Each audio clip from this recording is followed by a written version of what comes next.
Hi guys, இன்றைக்கி நம்ம பூட்ஸ்ட்ராப்பில் typography பற்றி தான் பார்க்க போகிறோம். நம்ம சின்ன கான்செப்ட் வச்சு இதில் நம்ம ஃபஸ்ட்டு ஸ்டார்ட் பண்ணிக்கலாம். இது உங்களுக்கு ரொம்ப யூஸ்ஃபுல்லாக வீடியோவாகவே இருக்கும்.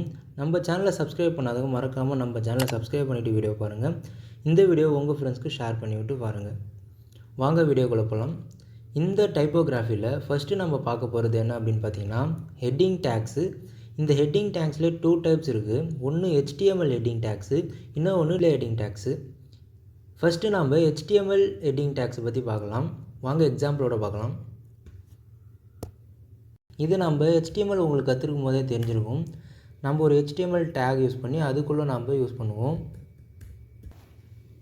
இந்த ஹெட்டிங் டேக்ஸில் நம்ம எப்பயும் போல் நார்மலாக யூஸ் பண்ணுற மாதிரி தான். அதுக்கு H1*6 கொடுத்துக்கிறேன். இது நீங்கள் உங்களுக்கு இந்த மாதிரி ட்ரிக்ஸ் தெரில அப்படின்னா நீங்கள் எப்பயும் போல் H1, H2, H3 அந்த மாதிரியே போடுங்க. நான் இதை அப்படியே ஈஸியாக ரிமூவ் பண்ணிக்கிறேன்.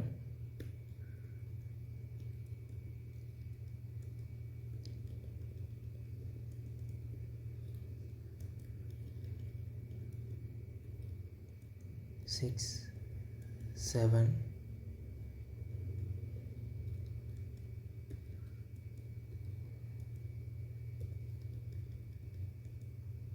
6, 5,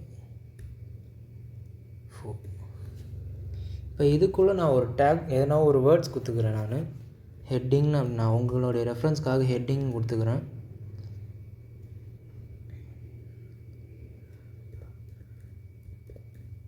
heading 2,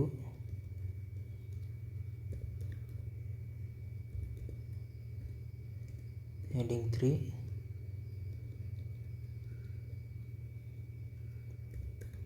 heading 4.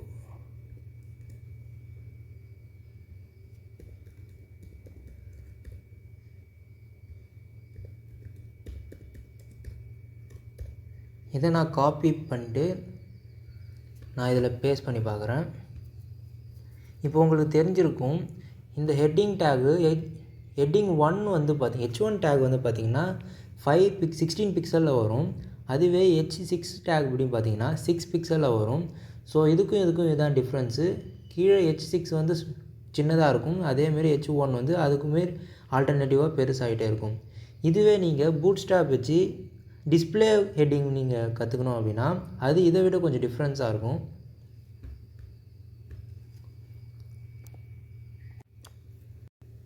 Display heading tax வந்து எப்படி நம்ம பண்ணுவோம் அப்படின்னு பார்த்தீங்கன்னா ஒரு H1 டேக் க்ரியேட் பண்ணிவிட்டு அதுக்குள்ளே ஒரு ஃபாண்ட்டை ரெடி பண்ணிவிட்டு அதுக்கு நம்ம எப்பயுமே நம்ம கண்டெய்னர்ஸ் பார்க்கும்போதே சொல்லியிருப்போம், கிளாஸ்க்குள்ளே நம்ம கோட் பண்ணுறது தான் பூட்ஸ்ட்ராப்னு நான் சொல்லியிருப்பேன்.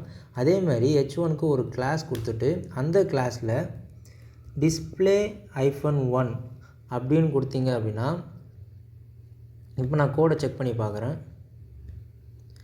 இப்போ display 1ன்னு இருக்குது. இதே நம்ம display 6 வரைக்கும் நம்ம போட்டுட்டு செக் பண்ணி பார்ப்போம். இப்போ நான் display 6 கமெண்ட்ஸ் வரைக்கும் போட்டுட்டேன். ஒரு H1 டேக்கில் ஒரு கிளாஸ் க்ரியேட் பண்ணி அந்த கிளாஸ்க்கு display 2ன்னு கொடுத்துட்டு அதுக்கு இன்சைடில் ஒரு ஃபாண்ட்டை கொடுத்துட்டு ஒரு டெக்ஸ்ட்டை கொடுத்துட்டு அதை H1 டேக்கை க்ளோஸ் பண்ணி வச்சுருக்கேன். அதேமாதிரி நான் H1லேருந்து H6 வரைக்கும் display 1லேருந்து display 6 வரைக்கும் நான் கொடுத்துருக்கேன். இதனுடைய அவுட்புட்டிங் நீங்கள் செக் பண்ணி பார்த்தீங்க அப்படின்னா இந்த மாதிரி தான் இருக்கும்.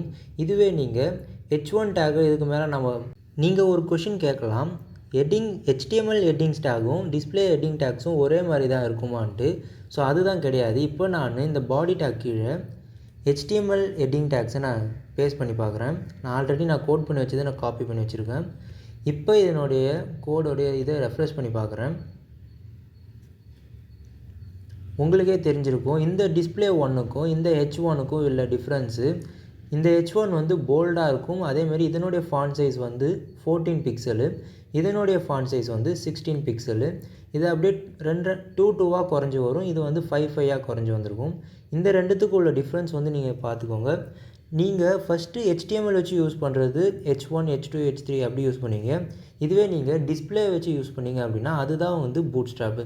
இந்த மாதிரி நீங்கள் எக்ஸாம்பிள் வச்சு நிறையா கோட் பண்ணி பாருங்கள். எதனா இதில் டவுட் இருந்ததுன்னா கீழே கமெண்ட் பண்ணுங்கள், நான் உங்களுக்கு ரெஃபர் பண்ணுறேன், உங்களுக்கு எக்ஸ்பிளைனும் பண்ணுறேன் நான். இப்போ நாம் பார்க்க போகிற டாபிக் வந்து கஸ்டமைஸ்டு ஹெட்டிங்ஸு. இந்த கஸ்டமைஸ்டு ஹெட்டிங்ஸ் வந்து நான் வந்து கோட் பண்ணி காமிக்கிறேன் எப்படி பண்ணலான்ட்டு. அப்படின்னா ஒன்றுமே கிடையாது. எப்பயும் போல் நம்ம ஒரு h2 டேக் க்ரியேட் பண்ணிக்கிறோம். அந்த டேக்கில் ஒரு பேராகிராஃப் நான் டைப் பண்ணிக்கிறேன். நான் வந்து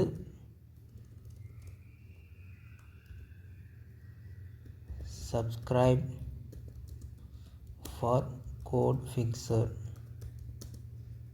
சேனல் இப்படி நான் டைப் பண்ணிக்கிறேன். இதில் வந்து நம்ம ஒரு ஸ்மால்னு ஒரு டேக் நாம் யூஸ் பண்ணலாம். உங்களுக்கு ஆல்ரெடி நீங்கள் HTML கற்றுந்தீங்க அப்படின்னா இந்த ஸ்மால் டேக் வந்து உங்களுக்கு தெரிஞ்சிருக்கும். நான் இதனுடைய டிஃப்ரென்ஸை நான் உங்களுக்கு காமிக்கிறேன். CodeFixer சேனலுடைய எண்டு வரைக்கும் நான் போட்டுக்கிறேன். இப்போ நான் ரெஃப்ரெஷ் பண்ணி பார்க்குறேன். கீழே உங்களுக்கு தெரிஞ்சிருக்கும் இந்த சப்ஸ்கிரைப் ஃபார் வந்து போல்டாக இருக்குது, இந்த CodeFixer சேனல் வந்து ஸ்மாலாக இருக்குது. நான் இன்னும் கொஞ்சம் ஜூம் பண்ணி கூட காமிக்கிறேன். இந்த சப்ஸ்கிரைப் ஃபார்க்கும் CodeFixer சேனலுக்கும் கொஞ்சம் டிஃப்ரென்ஸ் இருக்குது. இதே நம்ம கஸ்டமைஸ்டு ஹெட்டிங்ஸ் எப்படி நம்ம பண்ணலாம் அப்படின்னு பார்த்தீங்கன்னா, இதில் ஸ்மால் டேக்குள்ளே நம்ம CodeFixer சேனல்னு போட்டிருக்கோம். இதை நம்ம எப்படி நம்ம கஸ்டமைஸ்டு ஹெட்டிங்காக மாற்றலாம் அப்படின்னு பார்த்தீங்கன்னா, இப்போ நம்ம கஸ்டமைஸ்டாக ஒரு கலர் நம்ம இதில் ஆட் பண்ணலாம். இந்த இதுக்கு மட்டும் குறிப்பிட்ட CodeFixer சேனலுக்கு மட்டும். அதுக்கு நான் அந்த ஸ்மால் டேக்குள்ளேயே ஒரு கிளாஸ் க்ரியேட் பண்ணிக்கிறேன். அந்த கிளாஸில் டெக்ஸ்ட் ப்ரைமரி போட்டு இப்போ நான் ரெஃப்ரெஷ் பண்ணி பார்க்குறேன். இப்போ வந்து CodeFixer சேனல்ன்றது ப்ரைமரி கலரில் ப்ளூ கலராக சேஞ்ச் ஆகிடுச்சு பார்த்தீங்களா. இதுதான் வந்து கஸ்டமைஸ்டு ஹெட்டிங்ஸ்னு அர்த்தம். இதுவே நீங்கள் இன்னொன்று எக்ஸாம்பிள் வச்சு நீங்கள் நிறையா ட்ரை பண்ணி பாருங்கள், கோட் பண்ணி பாருங்கள். அப்போ தான் உங்களுக்கு புரிய ஆரம்பிக்கும். இந்த மாதிரி பூட்ஸ்ட்ராப் பற்றி நிறையா விஷயம் நாம் ப்ளேலிஸ்ட்டில் நாம் அப்லோட் பண்ணி வச்சுருக்கேன். மறக்காமல் அந்த வீடியோஸ் பார்த்துட்டு வந்து இந்த வீடியோ பாருங்கள். அப்போ தான் உங்களுக்கு புரியும். மறக்காமல் நம்ம சேனலை சப்ஸ்கிரைப் பண்ணிவிட்டு உங்கள் ஃப்ரெண்ட்ஸ்க்கு இந்த வீடியோவை ஷேர் பண்ணி விடுங்க.